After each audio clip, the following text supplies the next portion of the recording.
तर सर जसं की तुम्ही आता आम्हाला गडाच्या इतिहासाबद्दल माहिती सांगितली, तशी आता आम्हाला तुम्ही गडाच्या अवशेषाबद्दल माहिती सांगा, मी तुम्हाला विनंती करेन.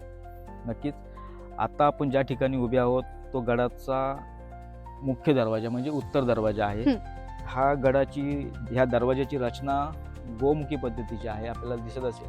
आपण ज्यावेळेला येतोय, हां. एक कर्व केल्याच्या नंतर आपल्याला हा गोमुखी दरवाजाची रचना कशासाठी असते, तर शत्रूला गडाचा दरवाजा पटकन दिसता कामा दिसता नये. कामा नये. बरोबर.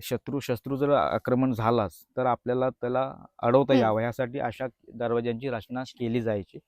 थोडासा कर्व असतोय, समोर आल्यानंतर त्याला तटबंदी दिसणार, दरवाजा त्याला कळणारच नाही आधी. कळणारच नाही. बरोबर. तोपर्यंत आपण शत्रूला नामोहरम करू शकतो, अशी ही रचना आहे. हं. गडाचा हा मुख्य दरवाजा आहे आणि हा उत्तर दरवाजा आहे आणि हां. अतिशय महत्त्वाचा असलेला हा दरवाजा आहे. दरवाजा. कारण ह्याच मार्गे आपण व्यापारावरती लक्ष ठेवण्यासाठी ह्या किल्ल्याची रचनाच मुळात या व्यापारावरती लक्ष ठेवण्यासाठी आहे किंवा बरोबर. रेव्हेन्यूसाठी आहे. त्याच्यामुळे हा गडाचा उत्तर दरवाजा अतिशय महत्त्वाचा आहे. तसंच बघितलं गेल्यानंतर ह्या अलंग आहेत. हां. म्हणजेच पहारेकऱ्यांना थांबण्यासाठी केलेली व्यवस्था आहे. व्यवस्था. आणि ह्या मागे आपण गडाचा मोहीम राबवून या ठिकाणी ते आपण अवशेष ओपन केले होते. कारण की संपूर्ण मातीमध्ये होते. हां. आता थोडीशी झाडी नक्की वाढलेली आहे. पण इथे ते अलंग आहेत.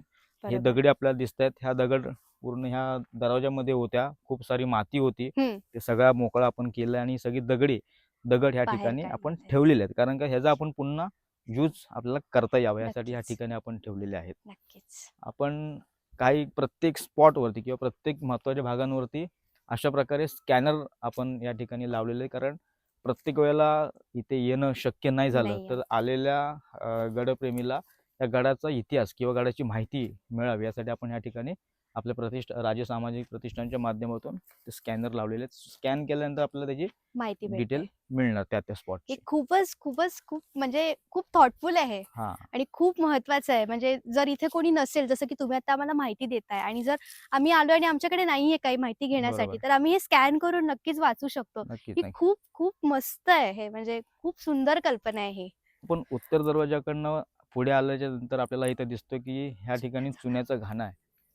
चुन्याचा घाणा ह्याचा वापर एक दगडी मोठं चाक असायचं हां. आणि त्या चाकाला मध्ये एक ह्या ठिकाणी असं एक खांब असायचा. त्या हं. खांबाला ते चाक असायचं आणि बैलाच्या माध्यमातून तो फिरवला जायचा.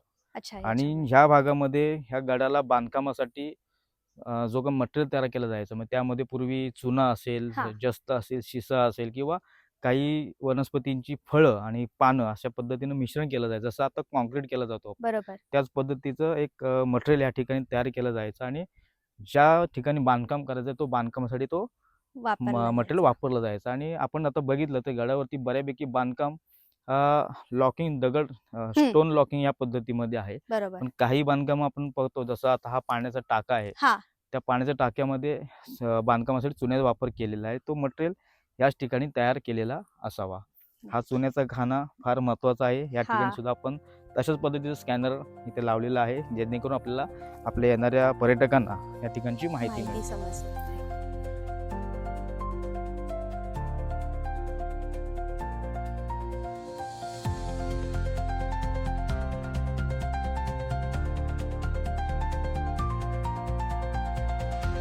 हा गोविंदगडावरचा असलेला हा तोफखाना, ह्या तोफा गोळकोट धक्का जो आहे, त्या धक्क्यावरती जमिनीमध्ये उलट्या हं. अवस्थेमध्ये होत्या, गाडलेल्या स्थितीमध्ये होत्या.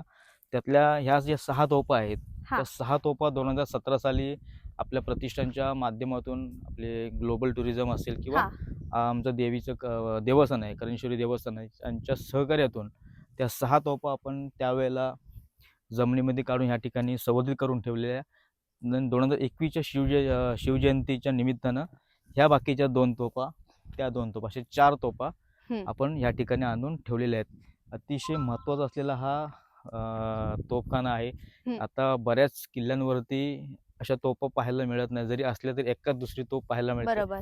पण ह्या किल्ल्यावरती आपल्या गोविंदगडावरती एकूण 22 तोफा असल्याची नोंद आहे. पण प्रत्यक्षामध्ये आता आपल्याला फक्त 15 तोफाच या ठिकाणी पाहायला मिळतात. त्यातल्या ह्या 10 तोफा जमिनीमध्ये गाडलेल्या होत्या. ते हां. 2017 आणि 21 मध्ये आपण ह्या ठिकाणी आणून बाहेर काढून आणलं. प्रतिष्ठानने ह्या ठिकाणी संवर्धन करून ठेवलेले आहेत. आमची गडदेवता आई रेडजाई आणि आई करंजेश्वरीचं मंदिर, आमची ग्रामदैवत आई करंजेश्वरीचं मंदिर खाली आहे आणि आई रेडजाई आणि करंजेश्वरी बहिणी मानल्या जातात. देवीची पालखी, आमच्या करंजेश्वरीची पालखी ह्या रेडजाईच्या भेटीसाठी, बहिणीच्या भेटीसाठी या गडावरती येते हं. आणि शिमग्याच्या आणि दिवशी, आणि तिथून मग किल्ल्या आपला शिमग्या महोत्सवाला सुरुवात होते. थँक्यू. ही आहे सदर, म्हणजे आता जसं आपण कॉन्फरन्स हॉल बोलतो बरोबर. त्याच पद्धतीची ही सदर म्हणजे ह्याच सदरेवरून गडाचा जो कार्यभाग आहे हा. किंवा गडावरचा जो काही कामकाज आहे तो ह्याच सदरेवरती बसून केला जायचा आणि इथंच सगळे निर्णय केले जायचे. त्याच्यामुळे ही सदर फार महत्त्वाची आहे. आणि ह्या सदर आपण आमच्या शिमग्याला ज्यावेळेला शिमगा असतो त्यावेळेला मगाशी म्हणाल्याप्रमाणे देवीच्या भेटी, आई गडदेवतेच्या भेटीसाठी आई करंजेश्वरीची पालखी या सदरेवरती येते आणि इथे विराजमान होते आणि इथे यथासांग पूजा करून पालखी आपल्या माहेरी प्रस्थान होत असते.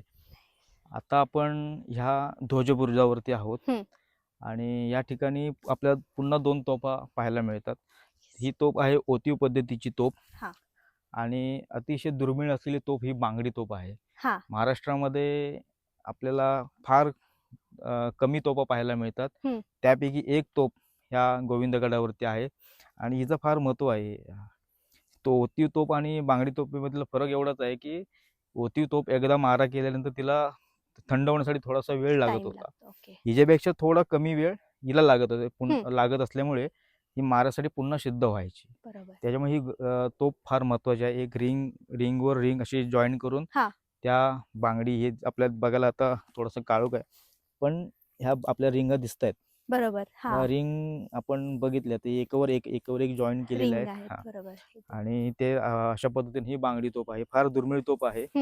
त्याच्यामुळे ही आपल्या गडावरती असणं म्हणजे तोफेचं तर महत्व आहे आणि त्याच आपल्याला लक्षात येतं की गड किती महत्वाचा आहे. ही बांगडी तोफ आहे. तसंच त्या बुरुजावरती सुद्धा 2 तोफा आहेत. आता खूप काळोख झालेला आहे तर आपण थोडंसं, मगाशी मी इतिहासाबद्दल थोडंसं माहिती सांगितली आणि आत्ताच आम्हाला रिसेंट काही महिन्यापूर्वी, मागच्या वर्षी मला वाटतं असेल, आपल्याला पुन्हा थोडीशी माहिती अशी मिळाली की गडावरती हे जे काही बुरुज आहेत त्या बुरुजांची नावं आपल्याला मिळालेली आहेत. म्हणजे एक आगीन बुरुज असेल, भार्गव बुरुज असेल, सूर्या बुरुज असेल. आता कोणता बुरुजाला कुठला ह्या बुरुजाला कोणतं नाव माहिती नाहीये पण बुरुजाची नावं मिळालेली आहेत. त्याच्यानंतर एक बुरुज कोणता तरी आहे, त्या बुरुजाला ज्यावेळेला पुन्हा एकदा बांधलं गेला नव्यानं, दुरुस्ती करण्यात आली, त्यावेळेला 12 रुपये खर्च आलेला आहे असे सुद्धा उल्लेख आपल्याला एका पुस्तकामध्ये सापडलेले आहेत. अशाच पद्धतीने आपण छोटे छोटे जे काय आपल्याला जेवढी माहिती इतिहास संकलित करता येईल तेवढं आपण करण्याचा प्रयत्न करतोय आणि भविष्यामध्ये आई रेडजाईच्या आशीर्वादानं, आई करंजेश्वरीच्या आशीर्वादानं नक्कीच आपल्याला ह्यामध्ये यश मिळेल आणि गडाचा गतवैभव प्राप्त करून देण्यासाठी आपली संस्था नक्की प्रयत्नशील असणार आहे. मनापासून धन्यवाद तुमचं. तुम्ही आम्हाला जी काही माहिती दिली ती खूप खूप महत्त्वाची होती आणि आम्हाला समजून घेणे अत्यंत महत्त्वाचं होतं. तर जसं की तुम्ही मगाशी सांगितलात की आपण जेव्हा किल्ल्यावर जातो तेव्हा एक कागद जरी तिथला पडलेला उचलणं हे पण एक गड संवर्धन आहे. हे शिवकार्य आहे आणि हे प्रत्येकाने केलं पाहिजे. ही खूप महत्त्वाची गोष्ट आहे जी सरांनी आपल्याला सांगितली आणि मी सगळ्यांना विनंती करेन की जर कधी आपण कुठे गडावर गेलो, कुठेही अशा ठिकाणी गेलो की जिथे आपल्याला काही कचरा दिसतोय आणि आपण जर तो उचलला तर ते आपल्या वतीने केलेलं एक कार्य आहे आणि हे खूप खूप महत्त्वाचं आहे करणं. तर सर खूप खूप थँक्यू सो मच. हे म्हणजे आम्हाला खूप दिवसापासून हा ब्लॉग बनवायचा होता आणि आज तुम्ही भेटलात, तुम्ही आम्हाला ही माहिती सांगितली ती खूप खूप महत्त्वाची होती. Thank you so much sir. धन्यवाद, आपण आलात आणि असंच आपल्या माध्यमातून हा गड लोकांपर्यंत पोहोचेल, जास्तीत जास्त लोकांनी तो पाहावा असं मी सुद्धा आपल्या सर्वांना विनंती करेन. धन्यवाद. धन्यवाद.